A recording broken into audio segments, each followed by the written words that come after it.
В апреле этого года мне удалось побывать на концерте моей любимой группы детства, отрочества и того этапа жизни, в котором я сейчас нахожусь – студенчество. Я как услышал о группе 21 Pilots впервые в 2015 году, когда они выстрелили со своим альбомом Blurry Face, так больше не смог представить свой плейлист без песен этого дуэта. Они и Леонид Агутин, пожалуй. Вот так и бывает. Я музыкант, и в основном исполняю классическую и джазовую музыку, но при этом каждый месяц слушаю поп-рок, невесть какой жанр, который и представляют 21 Pilots. Вот вам и олдовый хип-хоп, регги, попса, панк, фортепианная баллада, тяжелый рок.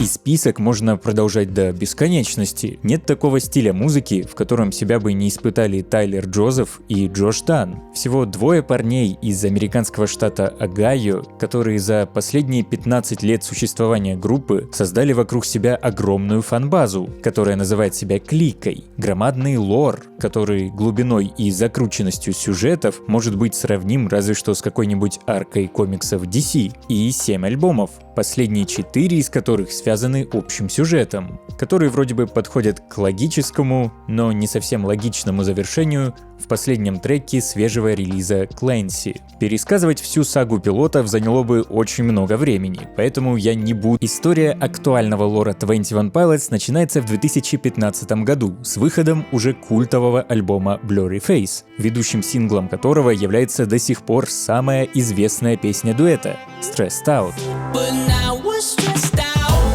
Тайлер с ностальгией вспоминает о своих тинейджерских временах, когда он мог позволить себе не думать о будущем и не был поглощен неуверенностью, которая пришла к нему с возрастом. Почему эта песня так залипает в ушах? 3 миллиарда просмотров под клипом в Ютубе, между прочим. Хук и основной мотив куплета исполняется на бас-гитаре и основывается всего на 3 аккордах: 6-я, 4-я и 1-я ступень. Вообще небольшой экскурс в музыкальные ступени, о которых я так много говорю в последних видео, а меня понимает в итоге 1,5 человека. Я не понял, ты на кого решил наехать, фраер? В любой тональности, мажорной или минорной, существует всего 7 ступеней. Есть исключения, но в основном 7 ступеней. А может и нет. А может, пошел ты? Все они обладают разными функциями, в зависимости от того, что им предшествует и следует за ними. Я выделил разными цветами 3 основные функции и аккорды, которые могут ими обладать. Вернемся к 6-й, 4-й и 1-й ступени. Как вы видите, ни один из этих аккордов не является частью гармонии доминантовой группы. Наоборот, это субдоминантовые функции, которые придают устойчивости, спокойствия и даже немного меланхоличности музыке. Как раз то, что мы слышим в куплете Stressed Out. Интересно, что мелодия инструментального проигрыша задействует необычную ступень. Попробуйте послушать и услышать, о каком моменте я говорю.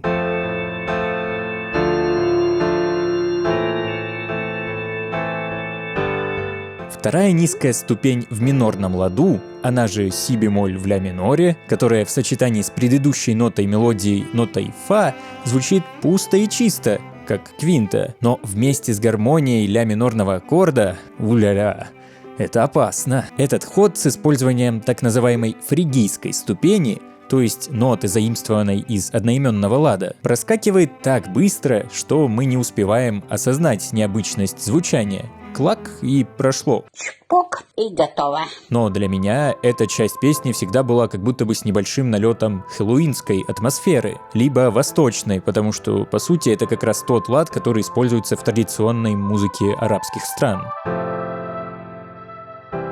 Припев строится на аккордах из гармонического ля минора, собственно, сама тоника, потом соль мажор, до мажор и ми мажор. Доминанта, как пишут абсолютно все сайты с подбором аккордов, чтобы играть эту песню у себя во дворе на гитаре с пацанами. И абсолютно на всех сайтах я находил одну и ту же ошибку. Во второй половине строфы припева Тайлер не использует ми-мажорную гармонию, а обрубает аккордовую последовательность, завершая ее до-мажорным аккордом и оставляя звучать предыдущую гармонию по достаточно простой и одновременно неочевидной причине. Мелодия отчетливо опирается на ноту соль-бекар, которая не входит в ми-мажорный аккорд.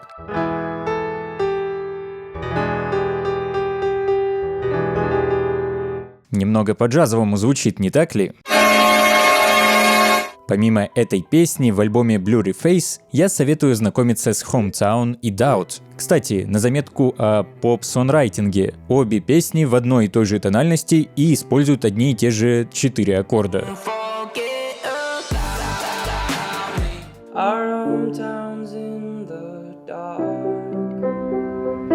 Главный герой альбома, Blurry Face, олицетворяет страхи и тревоги, которые терзали Тайлера в то время. Визуальным же образом этих переживаний стали черные метки на шее и руках, появляющиеся на всех музыкальных видео и концертах той эпохи, которые как бы символизировали все негативное, что было в этом альтер-эго вокалиста. Кстати, позже этот макияж назвали меткой Нико, потому что с выходом альбома Trench оказалось, что это и есть настоящее имя Blurry. Он живет в таинственном городе Дема, или в английском прочтении Дима. Объявляю общий сбор Дмитрия в комментариях.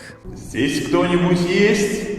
Под темным покровительством Ника находится 8 епископов. Все они символизируют страхи, некоторые обозреватели даже утверждают, что они вместе — это символ 9 кругов ада. Это библейская история, абсолютно. Тайлер, кстати, достаточно религиозен и в своих песнях довольно часто оставляет отсылки на библейские истории. В песне Trees «Деревья», Да ладно! которую группа исполняет на бис на протяжении всего своего существования, автор буквально ищет некое эфемерное существо среди деревьев. Борьба за поиск Бога, правды и смысла жизни отражает распространенный экзистенциальный кризис, с которым, вероятно, столкнулся Тайлер. Вообще, фишка группы — это меланхоличные и даже трагичные тексты, которые, не боясь, делятся страхами, внутренней болью и даже иногда повествуют о смерти, при этом совмещенные с жизнерадостными инструменталами, от которых хочется разве что пускаться в беззаботный пляс. Советую послушать и другие песенки из старого альбома Vessel, чтобы понять, о чем я говорю.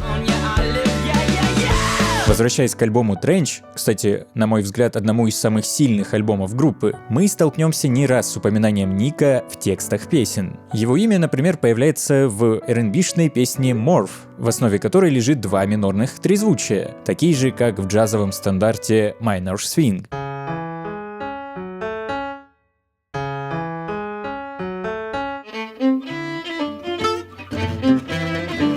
Есть песня, в названии которой упоминается имя этого епископа — Nico and the Niners. Песня буквально на 2 аккордах, субдоминанта и тоника, но как же здорово она сделана аранжировочно. И тембр укулеле, который плотно ассоциируется со звучанием группы еще с самых первых альбомов, и мостик с Fast Flow от Тайлера, и инструменталом, который по сути просто инверсированная музыка из куплета. Но это же гениально. Вместе с этим альбомом мы узнаем, что существует группа людей, которые называют себя бандитос. Мы бандито, гангстерито, мы костето. Они собираются противостоять этому тотальному злу и полчищу страхов. Одеваются во все желтое, потому что именно этот цвет не замечают епископы, как раз в противовес красной и черной символике, преобладающей по другую сторону шахматной доски лора пилотов. Даже барабанные палочки и волосы Джоша становятся соответствующего лимонного цвета. И их предводитель называет себя Кленси, который как бы символизирует все хорошее, что есть в Тайлере. Да, мы уже знакомы с одним Тайлером, в котором жило сразу несколько личностей. И чем это все закончилось? В данном случае закончилось это все восхитительным альбомом Clancy, который вышел в прошлом году. В нем для меня чуть ли не каждый трек шедевр, но выделю, пожалуй, Overcompensate, Vignette и Routines in the Night. Это как раз моя любимая песня из этого альбома. Ночные рутины или рутины в ночи. На протяжении всей песни тоже используется всего 4 аккорда. Уж очень экономно обращается с гармонией Тайлер Джозеф.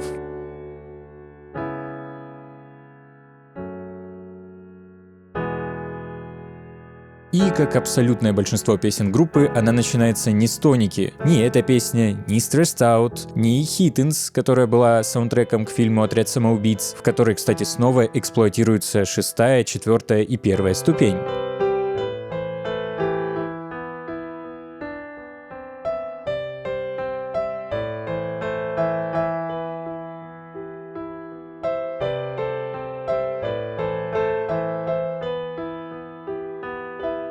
Или вот, послушаем Routines at the Night.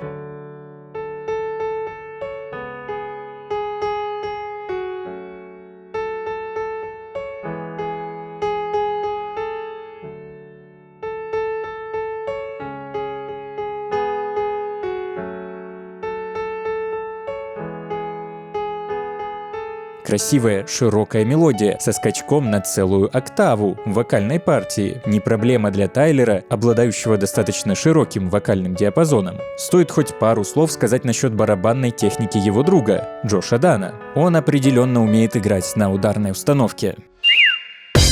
Это очевидно, но при этом его партии не блещут супервиртуозными приемами. Более того, сбивки, заполнения, которые он использует на концертах, в основном выполнены единичными ударами, где разные комбинации акцентов по малому барабану и томам как раз и создают разные заполнения. Их может сыграть даже такой новичок, как я.